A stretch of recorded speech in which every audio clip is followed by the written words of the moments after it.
Baiklah, saya perwakilan dari kelompok 1 ingin mempresentasikan hasil makalah kami yang berjudul Di Rumah Aja. Visi dan misi kami. Yang pertama, visi. Visi kami di rumah aja online shop menetapkan diri sebagai online shop di bidang pakaian wanita guna mempermudah para konsumen dalam berbelanja yang berpusat di Kota Jambi dan akan berlanjut ke seluruh dunia. Di Rumah Aja juga menjadi toko baju online yang mampu memberikan kesan puas dan nyaman di hati pelanggan, yang sehingga konsumen akan berkelanjutan membeli dan menjadi pelanggan setia. Yang kedua, visi. Pertama, visi kami, kepuasan pelanggan adalah tujuan kami. Yang kedua, mempermudah pelanggan masyarakat yang mempunyai kesibukan dan kegiatan yang banyak sehingga memudahkan mereka dalam berbelanja. Yang ketiga, mampu menyediakan variasi pilihan baju yang selalu mengikuti tren masa kini. Yang keempat adalah dengan memberikan pelayanan terbaik bagi pelanggan dalam berbelanja serta kualitas produk dan barang terjamin dengan harga kompetitif. Dan yang kelima, terus mengembangkan jaringan dan relasi untuk menarik konsumen agar berminat berbelanja di rumah online shop. Profil bisnis usaha kami di rumah aja online shop yang di mana berbagai macam pakaian di rumah aja hadir untuk melayani dan memenuhi semua kegiatan pelanggan yang beraneka ragam, sehingga mereka dapat dengan mudah mencari barang, khususnya baju yang akan dipakai di tengah-tengah kesibukan mereka sehari-hari. Peluang usaha sekarang memang sangat menjanjikan dengan keuntungan yang mengikuti usaha online bukanlah menjadi suatu hal yang asing terdengar oleh telinga kita. Perkembangan teknologi yang pesat membuat berbagai alat diciptakan, di mana dalam keseharian seringkali masyarakat menggunakan internet.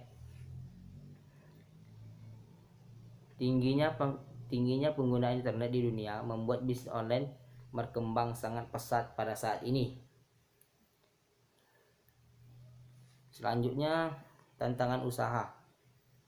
Ada beberapa tantangan yang harus dihadapi sebelum menjalankan bisnis, yaitu yang pertama, pesaing. Tantangan yang pertama adalah pesaing. Hal ini disebabkan karena banyaknya bisnis online yang merambat dan menjanjikan membuat banyak orang menjalankan bisnis tersebut.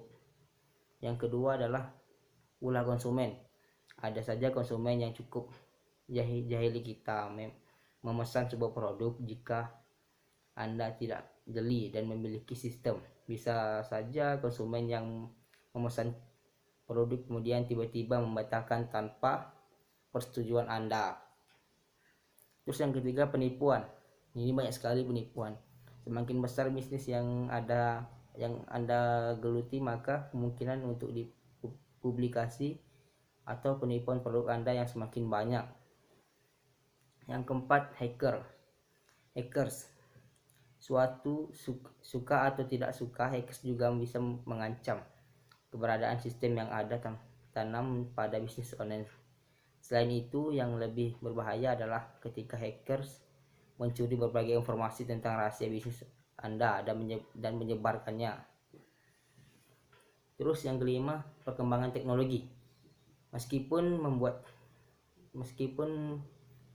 membantu suku banyak, tetapi perkembangan teknologi juga bisa memperobatkan Anda sebagai pelaku usaha. Misalnya pada era smartphone, sistem delivery order lebih laku dengan jumlah aplikasi dibandingkan dari situs.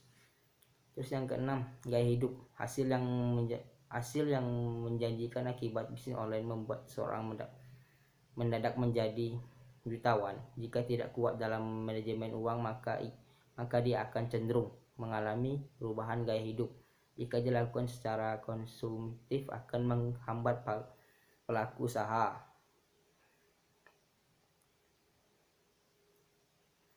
Ini yang kekuatan dan kelemahannya.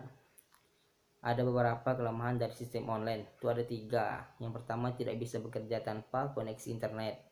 Terus yang kedua, rawan dibohongi atau ditipu. Yang ketiga, barang tidak sampai ke pembeli. Harga jual. Harganya ditetapkan berdasarkan biaya yang dilakukan untuk setiap satuan produk, ditambah dengan keuntungan atau laba yang dikehendaki. Perhitungan laba rugi dalam 1 bulan, ini perhitungan dalam 1 bulannya. Ketahui pendapat dan beda pendapat dalam akuntansi bisnis, yaitu pertambahan nilai aktiva yang membuat modal menjadi bertambah. Pendapat itu sendiri terdiri dari pendapat usaha dan di luar usaha. Kemudian beban merupakan biaya-biaya yang harus kita keluarkan, menghitung semua biaya pembentukan harga pokok, penjualan. Setelah itu saat menentukan harga jual yang layak dengan mengetahui terlebih dahulu produk produksi.